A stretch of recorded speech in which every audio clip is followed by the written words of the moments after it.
Arahino o mātou pahi o kororia ki tō ingoa tapu āmene.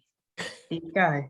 Okay, Kane, we're hoping to share our presentation from yesterday. I was hoping that it was set up so that we could share. If you just hover over the bottom, you should be able to.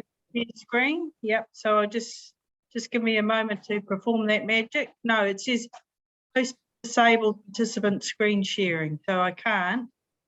I did send the link to Paula, hoping that she could, because she sent out the link. Anyway, Jane, we could probably talk to it. Here we go now, Helena. Does it work? Is it there now? Let's try again. Oh, yep. Cool. Thank you. And just while you're getting that ready, just for everybody else, if you have any questions about the Kāhui, CR&RP or structured literacy, can you pop your questions in the chat? We're just going to ask for microphones to be off, and then we'll address all the questions in the Q&A once Liz finishes this afternoon, if that's okay. Our across school leaders are going to be monitoring the chat and will record everything that's written down to make sure that no one misses out. Okay, so this was the kōrero that we had with our principals yesterday, and it was just for the WSTs today, was just to sort of outline what and who the Kāhui ako are. And so Jane was going to start off and have a kōrero to you, but I just see she's, oh no, here she is.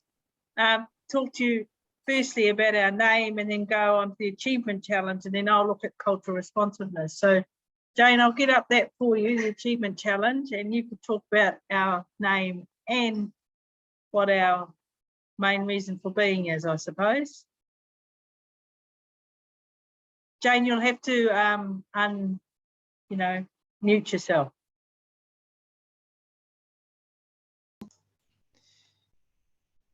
Kia ora koutou. I am very conscious of the fact that most people in this room were at the presentation yesterday.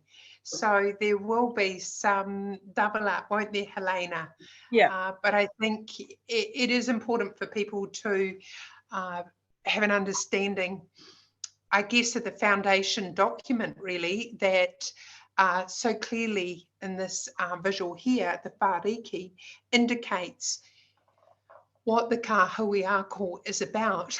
And we discussed yesterday too at our principals meeting the fact that this was put together in 2016, and it required a lot of work, a lot of discussion and thinking about what would be the key aspects or whenu or aho that would make up the whāriki. And this is the beautiful graphic representation that was designed.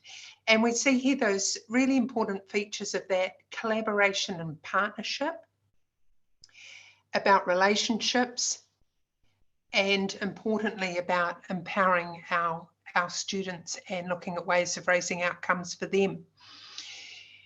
One of the things that was decided, that the first focus would be around cultural responsiveness. One of the other things you'll notice because of the whāriki, that all of these elements are interwoven. So it's not really possible to take cultural responsiveness in isolation. It has that ability to have an impact on effective teaching and learning, innovation, transition, the other aspects, albeit cultural responsiveness at the moment is the dominant area that we have focused on. And the other aspect I talked about yesterday, many of you heard him, for those who are joining us today, we know that the Kāhui ako is named after the Karaka grove. And I think it's really important because the trees within the oru are all individually planted and are unique in their own right, just as our individual schools or kura are. And the aim of our schools, I guess, is to be able to meet those unique learning needs of our students and whānau and immediate community. But what's also important is that the trees are deliberately grown together.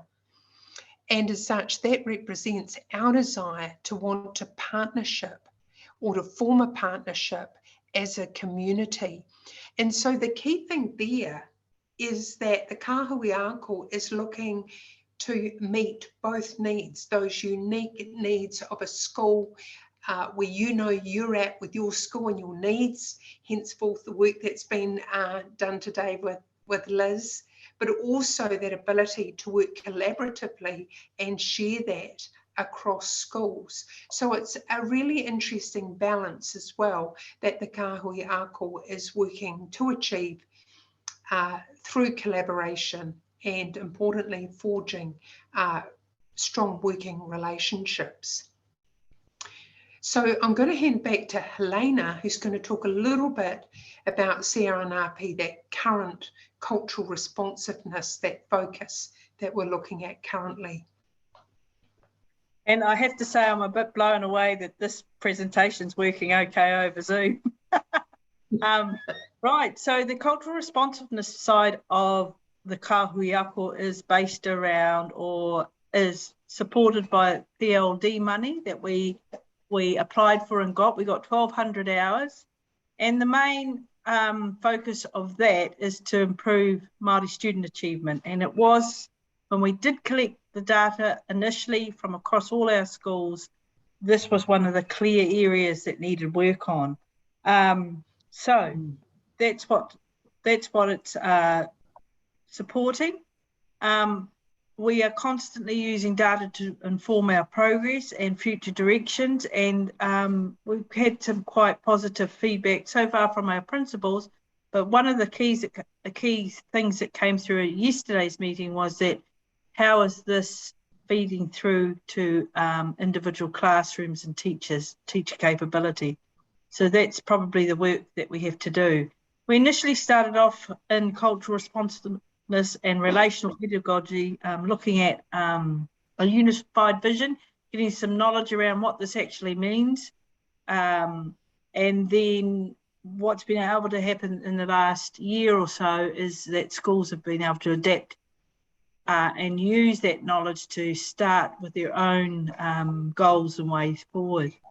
Another thing that's happened alongside our PLD is building our relationships and partnerships with rangitane. We've got the encouragement around the building of te reo Māori, that some schools are using the current government PLD for that. But we also are incorporating in that every chance we can. And of course, the whole localised histories and thinking about significant sites, the ASTs, the across school leaders, are looking at this much closer this term, and hopefully we'll have some things that they'll be able to contribute across their schools to help with this, which will help schools lead into the New Zealand histories curriculum and those sorts of things. So that's where we're at so far with our PLD.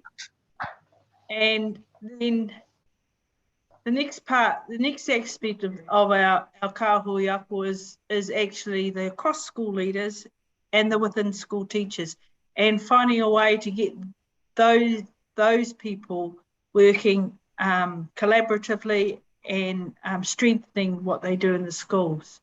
So that's the way that we're building sharing practice across schools.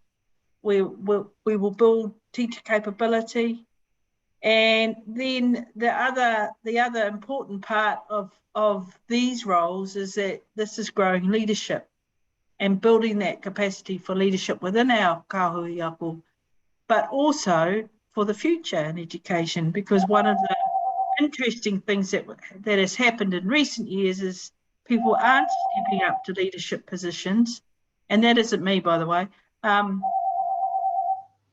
stepping up to leadership positions, and this is a way that we can think about that.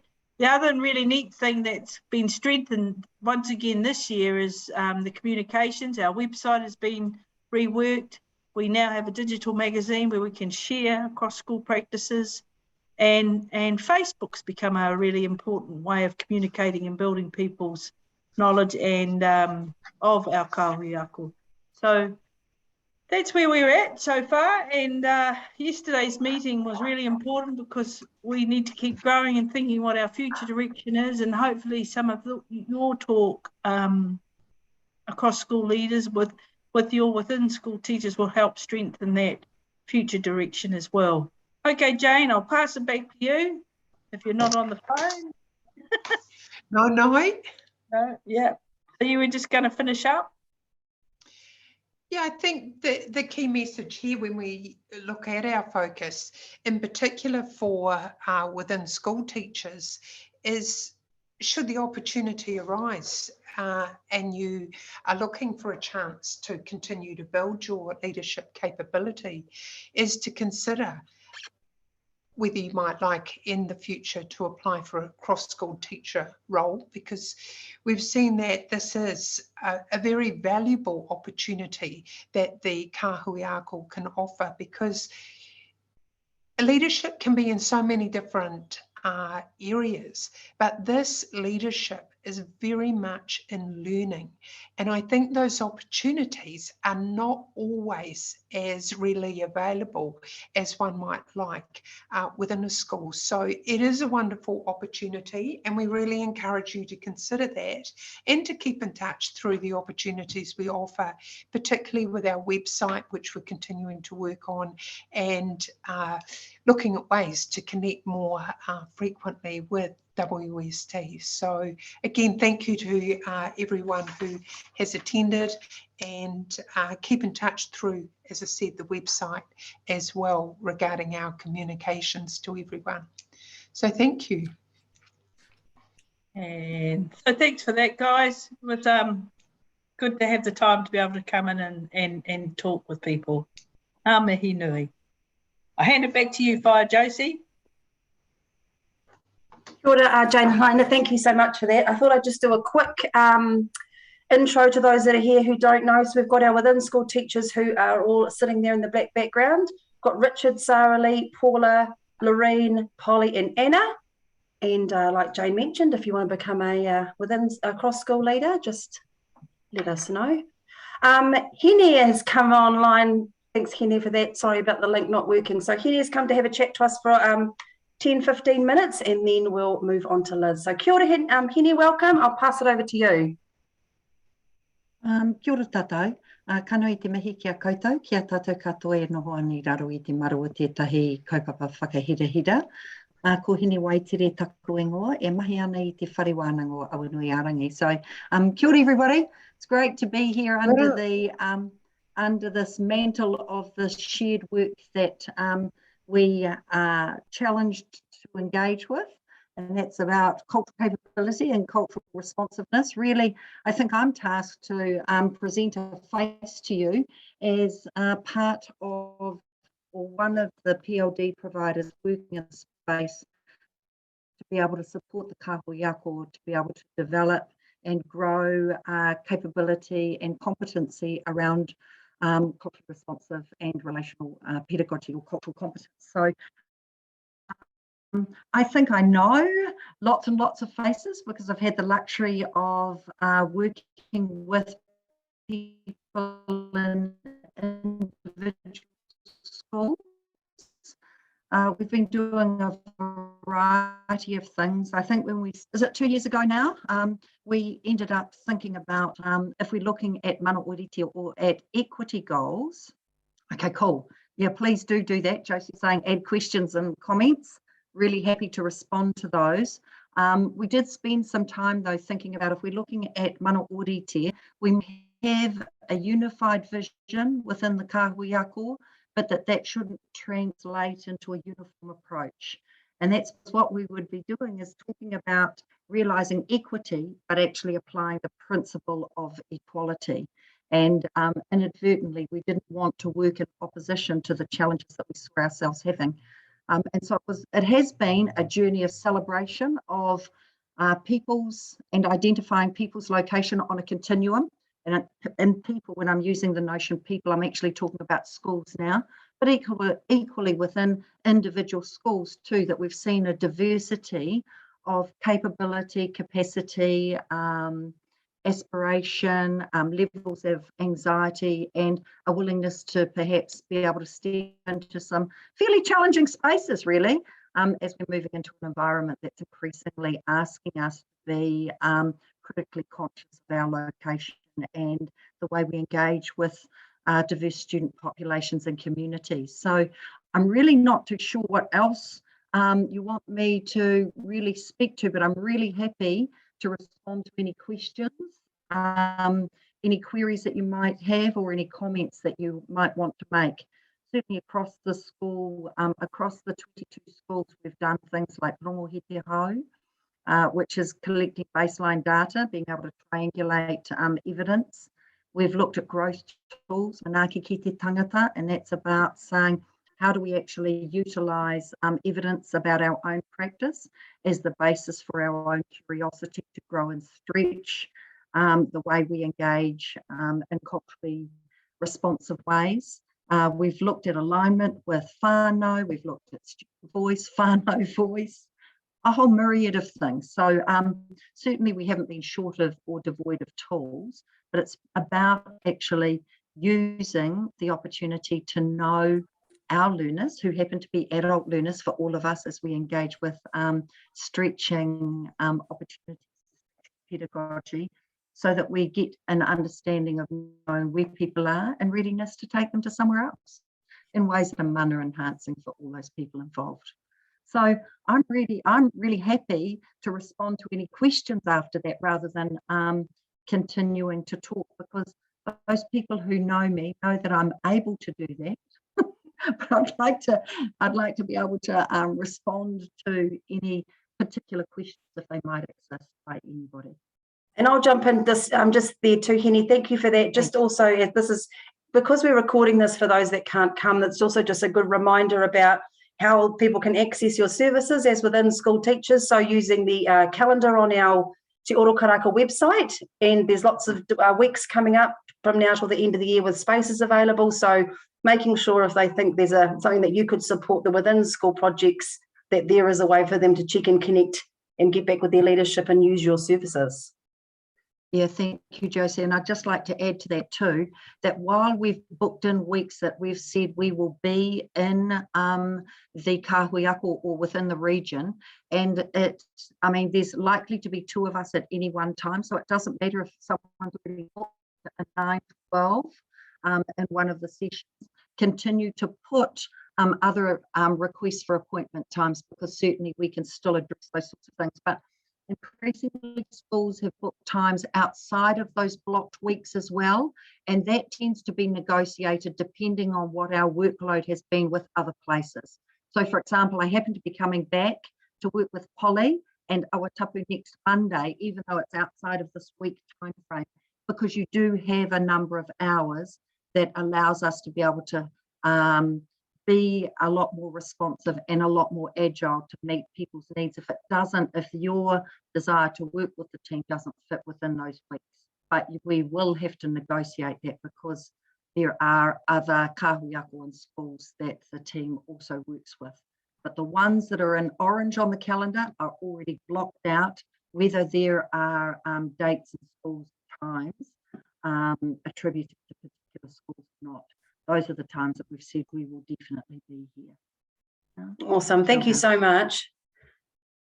We will also send this back out to all our schools again. If there are any questions that come from teachers listening to this, we will flick you out some emails with those as well, if that's okay. Right. Kia ora, Hine, one for your last thing.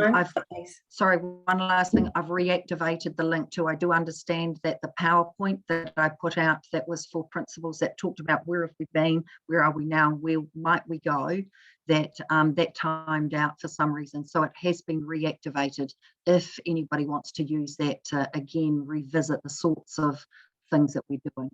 Awesome. Thank you so much. Kia ora tātou.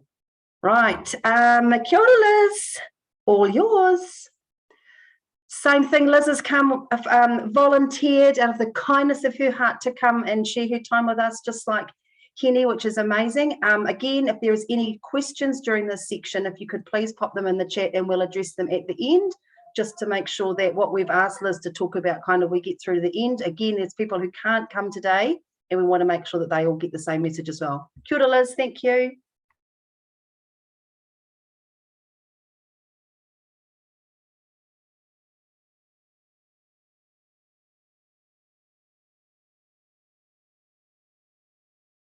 Can you unmute yourself, Liz? Thought I was unmuted. There we go. Cheers. Sorry. Look, kia ora kata. Sorry. Sorry. I apologise. I was chatting away to myself.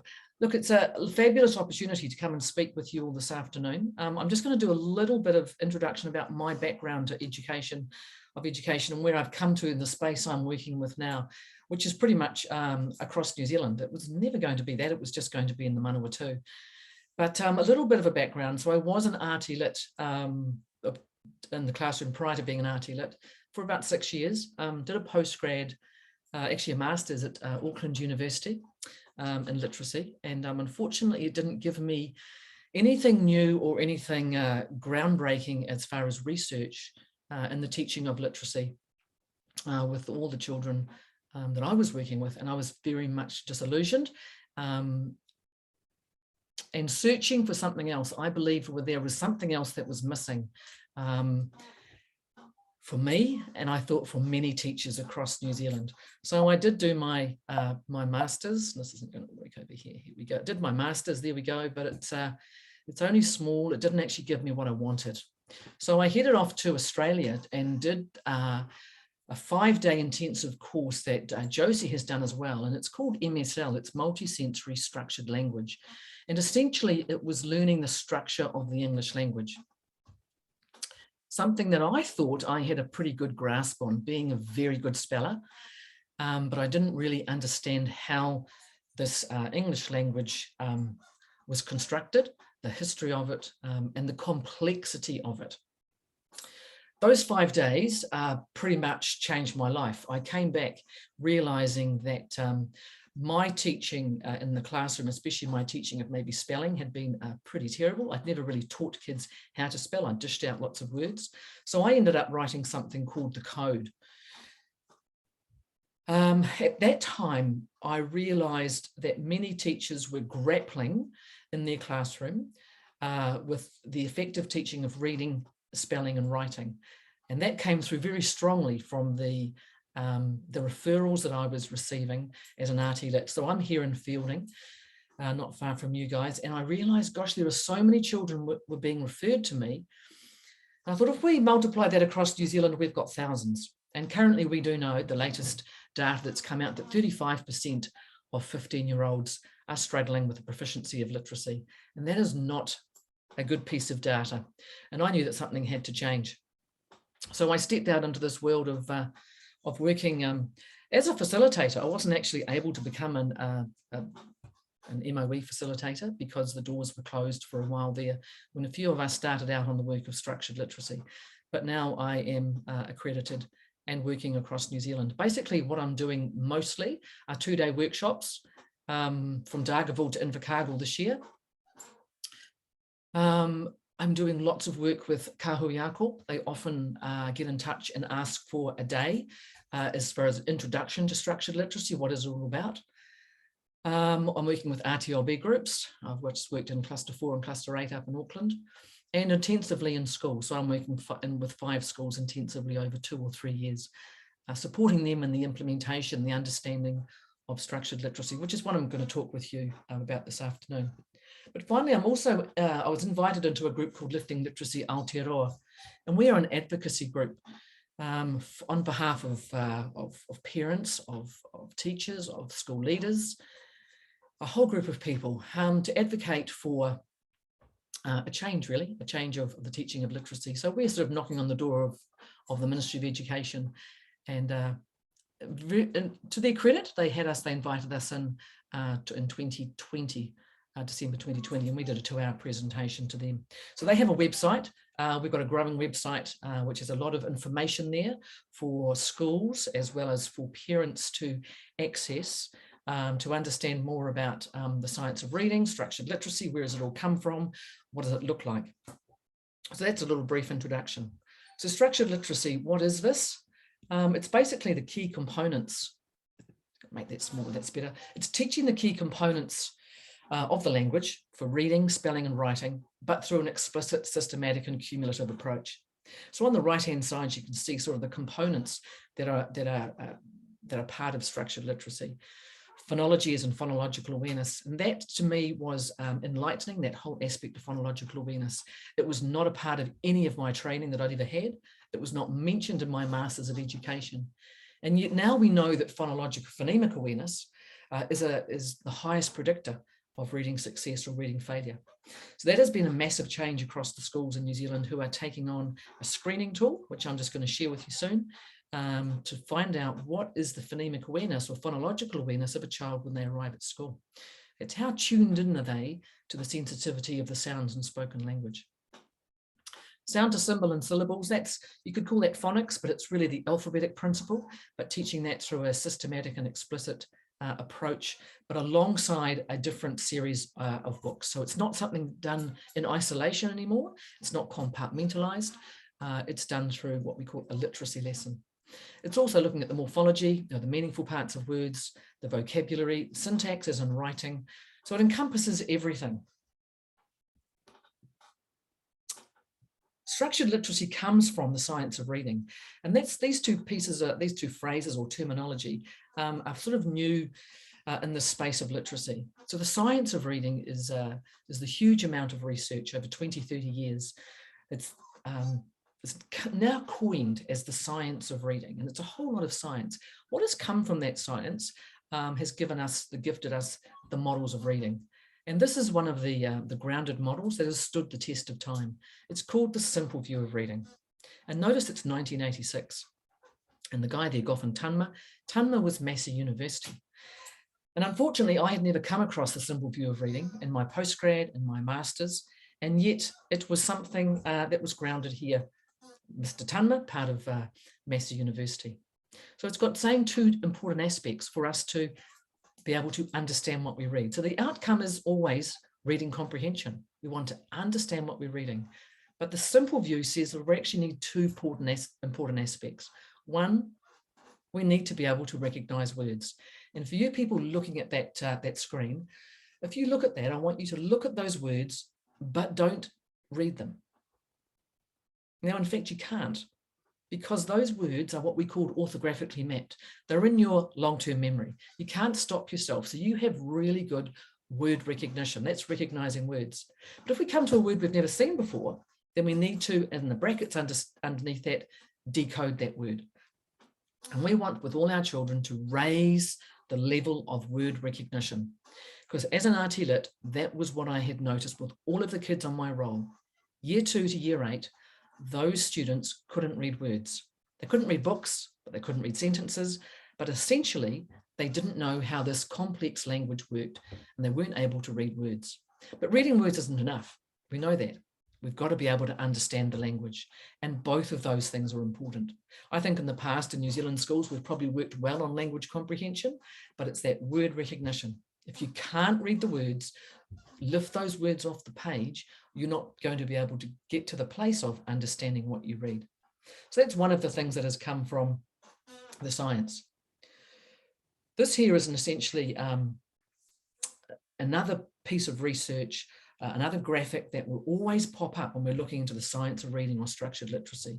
This is from Nancy Young in Canada, The Ladder of Reading and Writing.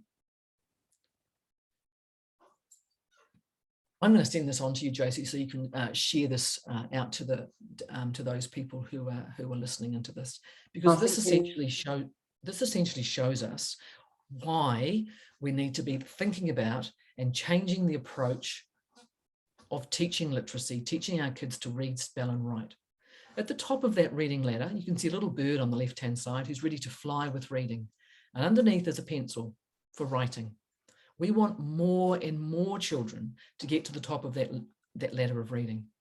At the moment, what we have are that 5 to 10% of our kids, whatever we do, it's effortless for those kids. Learning to read just seems effortless. And one of our own kids was like that. It was just a piece of cake. Whatever was given to our son, it just seemed very easy for him to learn to read.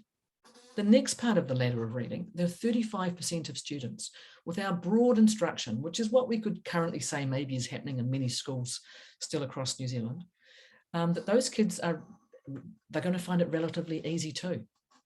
However, explicit instruction for spelling and writing is still likely needed for those 35% of kids. If we come now though into the orange and red ladder of reading, and those were the students that I was working with on a daily basis as a resource teacher of literacy. So learning to read, spell and write proficiently, this requires a code-based. And code-based means we're talking about the alphabetic code, this complex code that has 26 letters. And I'm wondering if you know how many sounds or phonemes are in that in our language. There are 44 of them.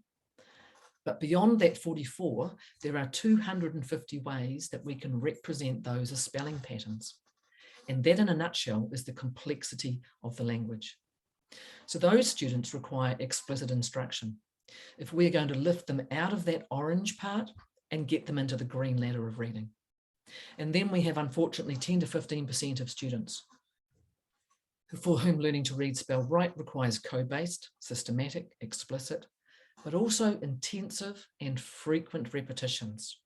And if we're thinking about equity, it's this part of this ladder of reading, we're looking at equity. Those children require more and more repetitions to be able to become a proficient reader and speller. So we want to move children from the red and orange, as many children as we can, into the green. So to flip those numbers and get 70, 80, 90% of our children who are proficient readers and writers. Because that, of course, as we know, literacy is a gift for a lifetime and it impacts one's life hugely. So on the right-hand side in that red little diagram, it says a structured literacy approach is likely essential. So that tells us sort of why, because we've got so many children who are struggling, but also it talks about what, a code-based and how, systematic and explicit instruction. So I want to talk a little briefly about the brain research, because we know now we're in the very privileged time that we have got information about brain research. And neuroscientists very clearly have been able to see how the brain actually learns to read and what is required, the implications of that. So very simply here, the yellow and blue part, this is the spoken language. So the blue are the sounds of language and the yellow part of the brain are the meaningful parts of words. So that is already set up and wired. Children are wired from birth for that to naturally happen. Their spoken language, that little green neural pathway is sitting there ready and wired. That will, through being immersed in language, a child's language will just grow naturally. That red part of the brain though, that's vision of what a child sees.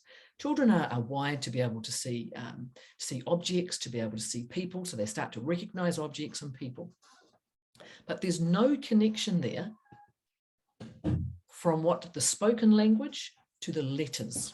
So for instance, I've got a little 3.5-year-old granddaughter. That spoken language of hers is just absolutely growing daily. But we can show Lucy letters and words and she has no idea what they mean. So it's not a natural thing. It has to be built. We have to build a neural pathway from the spoken language to what we see as far as print or letters. What we do, and of course we call this here the phonological route. So once we start to show children letters and map that and join that to the spoken word, then of course we go to the meaningful, the meaning of those words. And we need to build this, which is called a phonological route. It's connecting on to the pathway that's already there, a spoken pathway. A spoken language is already there, and we need to now get that written language and build onto the existing spoken language. Now, when that is really strong, is in that purple pathway that is going there, and that's becoming nice and strong. What starts to happen is that over time, as children start to put into that red part of the brain letters, parts of words, prefixes, suffixes, and they start to know and recognize words. They don't need to be able to decode words. They just go straight to the yellow, to what that word means, just like you and I do. That becomes every word that we see, we pretty much can just say because we recognize it. What we want to get is this last slide. And that's what, for all of us who are listening and watching on this, we have both pathways nice and strong, the neural pathways. We can see a word. If we can go from the red to yellow, we recognize it straight away. If it's a word we've never seen before, then we have to use what we know to work out what that word is. We want to build both of those pathways. So they are both functioning simultaneously, and we're able to read with automaticity. So I'm going to put up a word now. I want you to think about what this word is, and I'm sure you'll just say it out loud to yourself or the person around you, because I'm sure it's a word that you'll recognize. Okay, it was easy. Transportation. That's a word that is in your long-term memory. I'm going to put up another word now. So what you did there, you went straight from the red to the yellow part. You recognized it. I'm going to put up a word that you probably haven't read before, but I want you to try and have a go at actually saying that word and think about what you're doing, where you're going. Are you going left to right? What do you see first?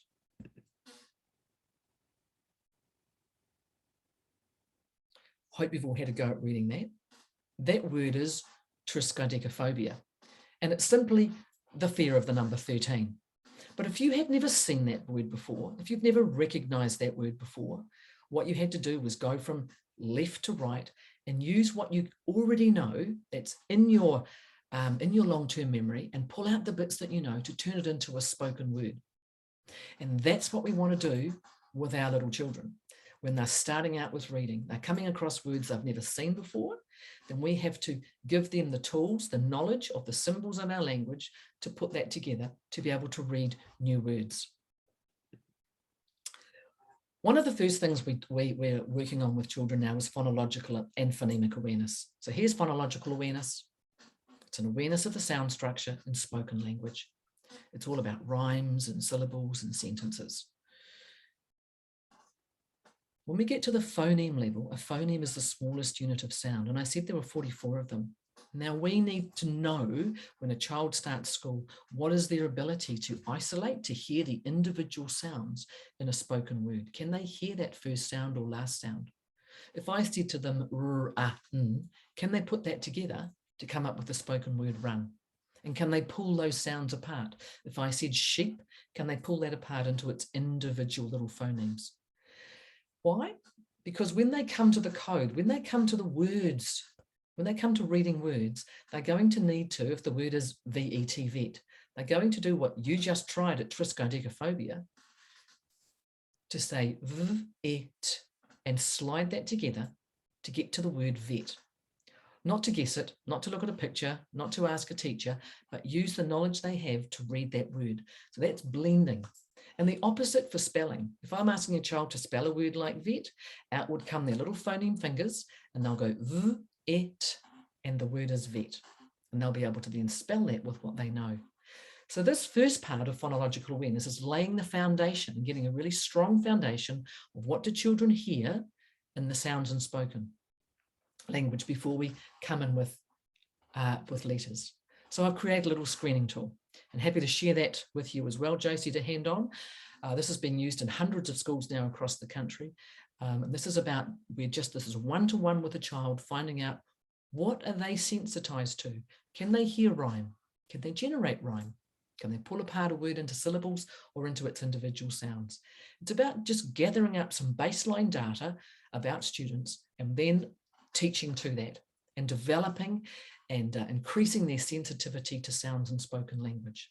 And for me as a resource teacher of literacy, many of the children who are on my roll, once I knew about phonological awareness, which wasn't from Auckland, it was from the training overseas, then we've realized that many of these children had a deficit. And all we had to do was find out what the difficulty was, and then teach to it, to strengthen. It's like strengthening a strong foundation.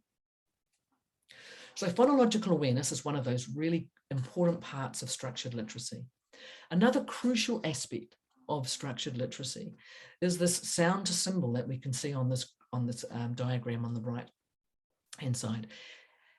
And this is about teaching the sound to symbol, or we could say letters to sounds, correspondences in this complex code, but not just through a random way, not through the traditional approaches that we have used in the past. And why? Because if we look at the New Zealand data right now, 35% of 15-year-olds are struggling. And if we look at the ladder of reading, we know that there are 50 to 60% of students who require a structured literacy approach to get them into a place of proficiency. And all children deserve to learn the language. All children deserve to be proficient in whichever language they are reading, writing, and spelling. So a scope and sequence. A scope and sequence is new, and this was new for me when I came across structured literacy, because basically a scope and sequence, a scope is the content of what you're going to teach, and the sequence is the order of that teaching. So we have had a colour wheel in the past, and that hasn't got a scope and sequence inside it of what the explicit teaching is that we would give our students before we give them a book.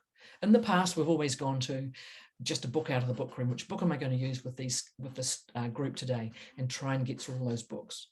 This scope and sequence that we have now is something like this. And there are a few of those that are being used across the country. This is one that I know particularly well, and it comes from Little Learners Love Literacy. So basically a scope and sequence has a list of letters that we're going to explicitly teach our students. So stage 1, just those 8. We're not asking the children to know the whole alphabet. They're only 5 years old and they've just arrived at school. And what I've found across the country is that when I ask new entrant teachers, year 1 teachers, what's the number of letter sound correspondences that your students are arriving at school with? No matter where I go, which I've just been to Invercargill and Dunedin, they will say between 0 and 5. Now that's a very small number of letter knowledge that our children are arriving at school with. So it doesn't make sense anymore to actually put a book in front of a student when they haven't got the foundational knowledge of what this letter sound correspondence is. So if you can see from stage 1 to 4, that's just the alphabet. And then we're bringing in some little double letters in there, working down to what we call the digraphs in stage 6. But there's more to this than just those letters. What we're looking at with these kids is just carefully and incrementally, and looking after the well-being really of a 5-year-old learner, beginning learner, is to slowly at those stages 1 to 4, is to just focus on the consonants, the short vowels, and being able to read what we call CVC words. Consonant, vowel, consonant, run, hat, pig, pen, those words, but giving them lots of practice of what we've just taught them. So it's a structure. If you look down to stage 6, now they're able to read words with digraphs and multi-syllable words. So what that looks like, if we look into the type of books, then we're asking, oh, so look, I've changed. This would look like at stage 1, we're going to focus very heavily at those first 8 letters. Letter formation is really important that a child is holding a pen or a pencil to be able to form that letter, to be able to read it as and when I say to be able to write it automatically. And we're going to focus on those first 8. Once the children have that knowledge of just those first 8, we're going to ask them to be building words. And so when I ask them to build the word am, they'll be saying and they'll pull down those 2 letters. So now they're getting a really strong connection. If we think back to the brain, from the blue to the red, of what sound do I hear? And what's that letter? It's A. What sound do I hear? And it's that letter M. And then slide that together. There's your reading starting, am. Just 2 letters to start with, and then building up to 3 letters or 3 sounds in a word. As well as that, we're going to, of course, start getting into words, giving them word cards to be able to read words. Notice we haven't gone to a book yet, because we are priming them. We are preloading them. We're gifting them the knowledge of the alphabetic code. So the book we're going to give them will be full of what we have just taught them there. There'll be a few what we call little heart words, tricky words that we haven't taught them some things yet, that we need, of course, to create a story. And in this first series, we only have actually 3 words, the, my, and I. Once the children have mastered that, and this is about mastery, this is not about coverage. This is when we think about stage 1, we want the children to be mastered with that. Then we can give them their very first book. And notice the characters, Sam, Pip and Tim, the names all come from those 8 letters. So when we give a child a book now, they have the knowledge of how this alphabetic code works and the skill of blending to be able to read their own book by themselves. We don't have to walk them through a text. This is the part of teaching them to read. Of course, in a literacy program, we are reading to our children. We are constantly reading good quality picture books, big books, poems, rhymes, all those, that other part of what we call the reading rope, which is the language comprehension, is continuing to build the love of books and developing children's vocabulary as well. But when it comes to a child learning to read, we need to give them something they can read. No guessing. This is not about guessing. This is really getting a strong understanding of how this code works. So that's a bit overwhelming there, but you can see stage 1 through to stage 6. That's approximately about the first year. Many schools we're aiming for stage 5 in our first year of teaching. But what's important, I've just shown you stage 1 at the top there, and there's many books that you can choose from, but most schools have the Sam, Pip and Tim, that's sort of those 5 books at the top in stage 1.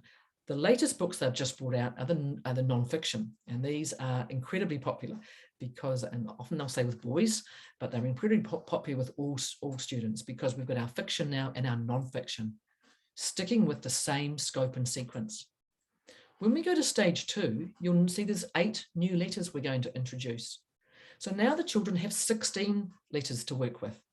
So the complexity of the stage 2 books, of course, is more. We've got more words we can, more letters we've got to work with, so a greater number of words the children can read.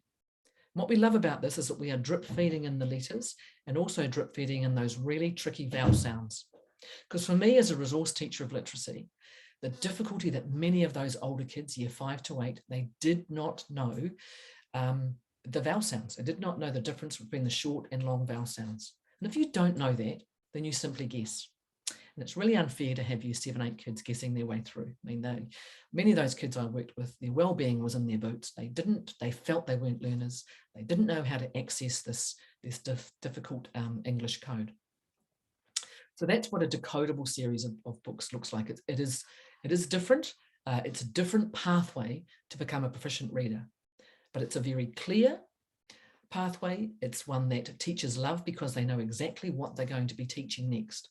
What it does require is developing teacher knowledge, though, about the alphabetic code. And for many of us, we've never had that explicit teaching ourselves about how this code works. And it's about mastery. We need children to master this code. So many, there are many children at year 7 and 8 who haven't mastered, unfortunately, the complexity of the code. There's just an example of a stage 4. So this will be after about a couple of terms at school. Children are able to read those words on the page because we have explicitly taught what they need to be able to read. They do the reading.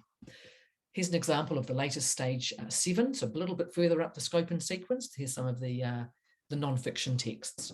So often people will say, oh, decodable books are really boring. You know, the cat is on the hat. Well, that is a decodable book.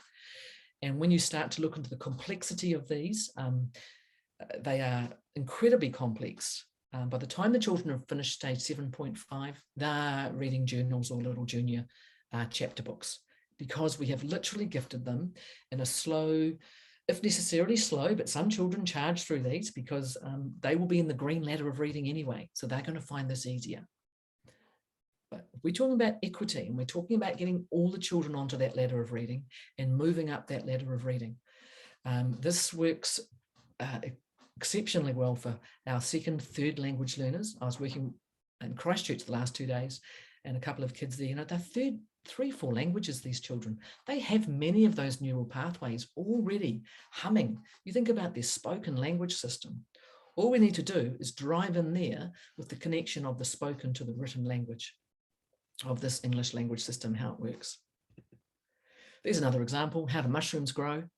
So there's lots of new knowledge now that the children are learning alongside reading the little fiction stories about the Sand, Pip and Tim characters. We've now got another set of books that just sits alongside that. But I want to also just alert everyone to our kids who are struggling at year 5 to 8. And that's where my heart was as a resource teacher of literacy. In my last couple of years, I came across these decodable texts that are specifically written for older students. And so if we actually look at that, their scope and sequence is on the left-hand side there. Now, if we look at that and compare to what I've just shown you, it's actually very similar to the first year of the little learners, stage 1 to 6 scope and sequence. So these kids at year 5 to 8, they're that far back in their reading that we actually have to get back there and give them something they can read. Again, a couple of teachers yesterday said to me, thankfully, we've now got a tool. So this is basically a tool. These are tools to get these kids reading. They've been struggling for 5, 6, 7, some of them 7 years. And finally, we give them a book they can read. So we've taken away a lot of the text, but the text that's in there is very cleverly written because we're looking closely at this particular book chapter. This is, I think, is from book 4, because we're looking at ED, as that gets mobbed. So we're teaching them what ED is, it's a suffix. But now they can read words which have got consonant, vowel, consonant, consonants. There's a lot of stuff like at crush. They can actually read these words with confidence. But what I had to do with these students was teach them the vowel sounds, because that word crush in itself, I would get all sorts of crash and crush. They didn't know what that U meant. But these books are read purposefully. They're called catch-up readers, specifically for children who are struggling. Older kids, it's their the themes are for the older students. As you can see, that the illustrations are for those. We're not giving those to 5-year-olds. These are for specifically, and I've had a lot of success with these books. Getting close to finishing up here for you guys, but we're looking at now more, once children have got their understanding of the code for reading, and that's on this left-hand side of what we call little learners, there's a lot more in the alphabetic code for spelling, because this is a really complex code, 250 ways to spell things. So what I wrote before I even found little learners was this code for spelling. So we want a school's reading, what we call the scope and sequence of reading, to build seamlessly and to continue on with teaching other spelling patterns and prefixes and suffixes and root words and all that morphological stuff. So I've written something there called the code. That continues, and that's from year 1 to year 8. So schools now have picked that up and they're doing that. What they love, this is something that is continuous through a school. Unfortunately, what we're finding out, which I knew was going to happen, was that when they do an assessment, say that even year 7/8s, a group yesterday, many of the year 7/8s at this particular school are back at year 2 or year 3 of the code. And that's also across New Zealand. That's just unfortunate, because that's probably a reflection of the way that we have taught spelling in the past. I mean, I just taught it as a whole word, assuming that children would absorb this spoken written language, but in fact we had to break that down to be able to teach it effectively. So it has a scope and sequence, no surprise. It goes from year 1 to year 8.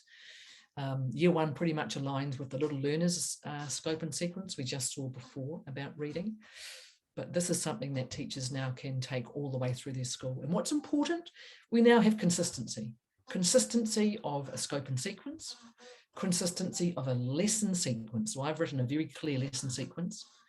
Consistency of language that's being used in the classroom. As children go from class to class, the same language will be being used from the code, the same lesson sequence. So what's the only difference is that the content that's going into those lessons increases over time as they move through the code. There's an example. If you're going to be teaching lists 4, what are you teaching? You're teaching the longest spelling of the sound. This k is a sound, and those forward slash things are sound, but it's the spelling of CK. And we're going to teach those kids that we're going to use that CK spelling when we hear it straight after a short vowel. So if the word is lack, l, a, k, is the short vowel, and we hear k, so we're going to use CK. Those words we don't just write on the board and copy. This is the explicit teaching that we do. They're there for words for teachers to use in their lessons. The children get to read them, and then we take them away and we get them to write them once we have explicitly taught what they need to know. So there's about 67 of those right throughout the book. And I'm going to stop sharing there and just say that that's a bit of an overview for you of structured literacy, just the elements, 2 elements of phonological awareness and a scope and a sequence.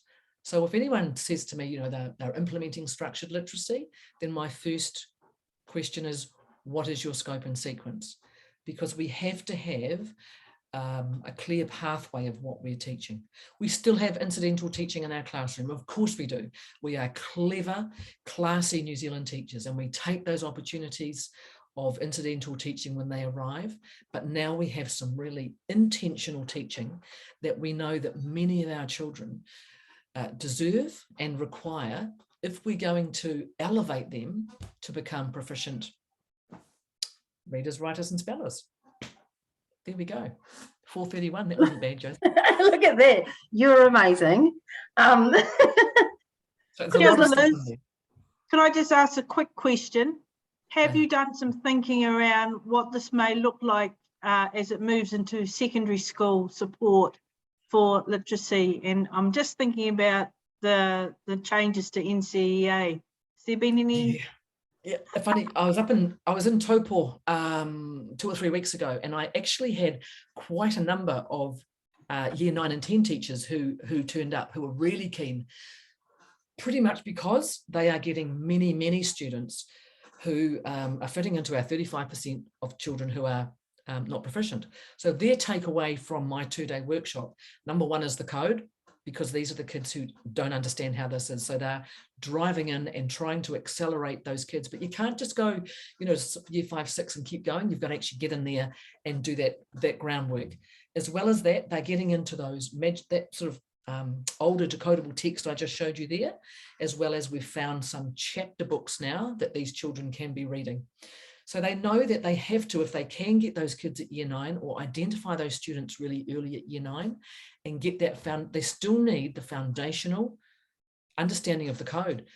And we've sold so many codes to secondary schools. It's actually mind-blowing. I had no idea that was going to happen, simply because year 9 teachers are now going, these kids, many of them, they feel like they're illiterate. And so let's bring it right back. What they struggle with, though, Helena, is the organisation within a high school. And so many of them are having discussions now and saying, we've got whole classes of kids. Can we bring them together at least for 2 or 3 hours a day just around literacy, knowing what is ahead of them in that new assessment for NCEA? Yeah, I suppose the good thing is that perhaps now what's happening in primary schools and intermediate will get the kids up to a level where they will be able to manage that work at secondary school without the catch up. But I think like you said, we've got some terrible statistics ahead of us, and it needs to be addressed. So thanks for that, Liz. I was just wondering about that. No, good question. I mean, these 2 teachers are nearly in tears with what they've got in front of them and with the students' data. But they were excited. They left with a code in their hand, and they knew exactly what they were going to do. They were actually going to even look into those kids' phonological awareness and see, do they have a difficulty in hearing sounds? If no one's ever asked them to listen to the sounds in a spoken word. Because if for these kids who are struggling with spelling, often they're thinking, how do you write that? No one's ever said to them, if you want to write, I don't know, the word spaceship, but, break it into 2 syllables, and what do you hear in space? No one's ever said, can you hear the sounds? Or if they have and they haven't been able to, taught them how to identify them, because that is going to help those kids so much, as you would know, Josie. Hearing the sounds in spoken words. Absolutely. Is there anybody else that has a question for Liz before she heads off? Please, you're welcome to unmute and ask away.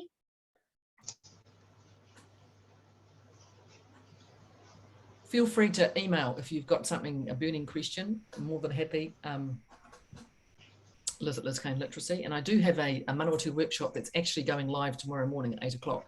I haven't done one in the Manawatu for a wee while. but the demand, the emails that are coming in from around, and, you know, the secondary schools too. In fact, it's interesting, Boys High, Girls High, CR&RP is all asking for support with the year 9 to 10. I mean, I'm not a secondary school teacher, but I can support them with what I know to get them started. I mean, I've had requests, you know, will I go and work in universities? No, they need to sort themselves out and learn about this, you know, this tricky code and get our, you know, I had a young student, 2 student teachers in the room yesterday, and they were just like mind blowing. They're like, I've been at university for 2 years and what you've said, I've never heard. And this can be universities across New Zealand. So there's a lot of work to be done. You know, if we're going to early childhood, wouldn't it be great if early childhood started looking into phonological awareness? Don't teach the kids to read and write, just get them sensitized, get that, you know, get the rhyme and the syllables and stuff going and reading to these kids.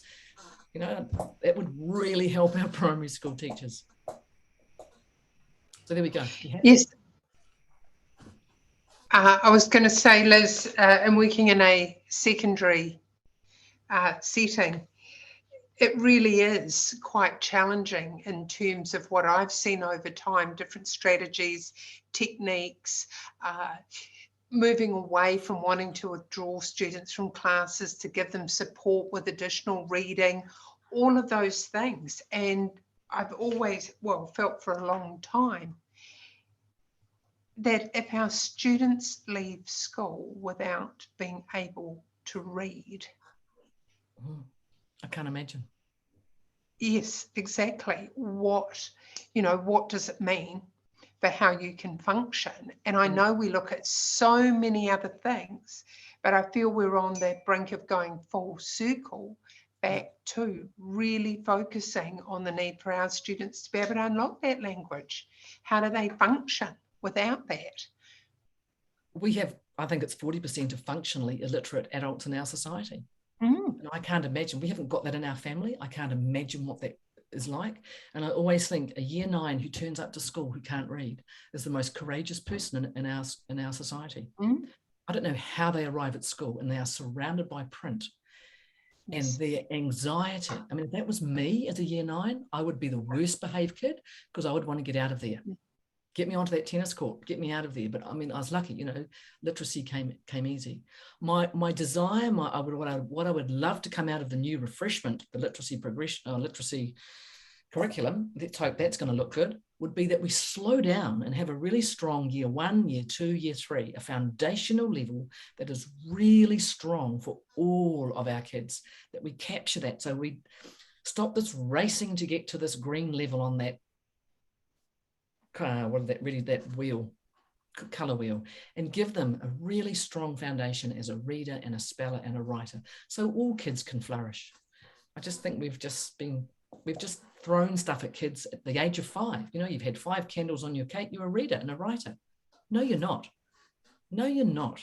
You've got a spoken language system, but you don't yet have a written. You don't understand that. Let's slow down and give them the gift of the language. What Helena has referred to, which I'm sure you're aware of, Liz, as part of the NCA review, our students will not be able to get level 1, 2 or 3 unless they pass a co-requisite test as such in literacy and numeracy, which we believe is going to be external and done online when they are ready to learn that, or the teacher feels they're ready for the assessment.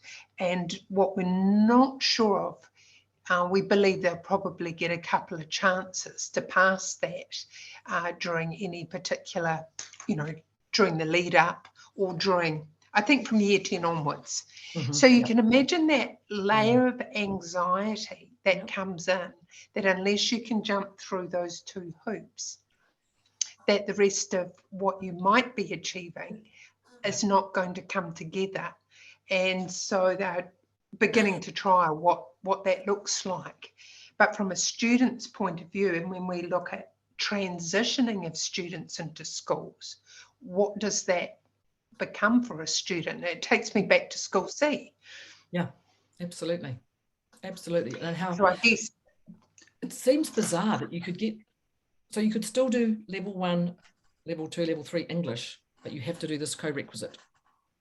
And I'm assuming if you can do level 1, level 2, level 3 English, that Surely. that co-requisite would be achievable.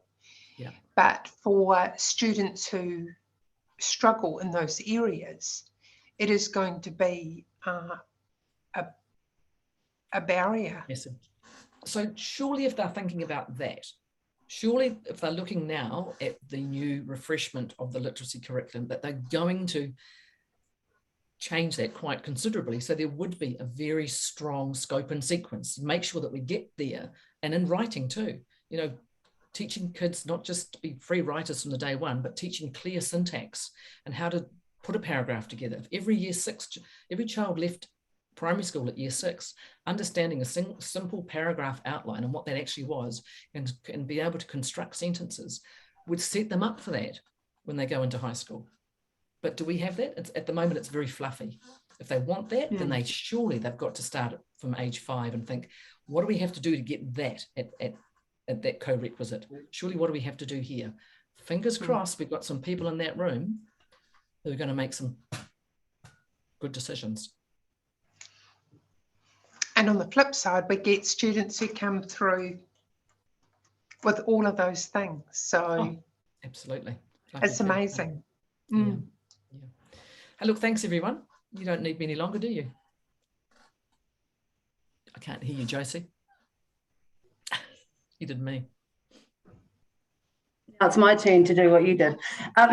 Kia ora, Liz, thank you so much. That was awesome. And I'm hoping that any of our other teachers that didn't come today are able to listen to what you said, because that was amazing, an amazing little insight into how it all fits together, from the decodables right through to the code and the importance of the scope and sequence.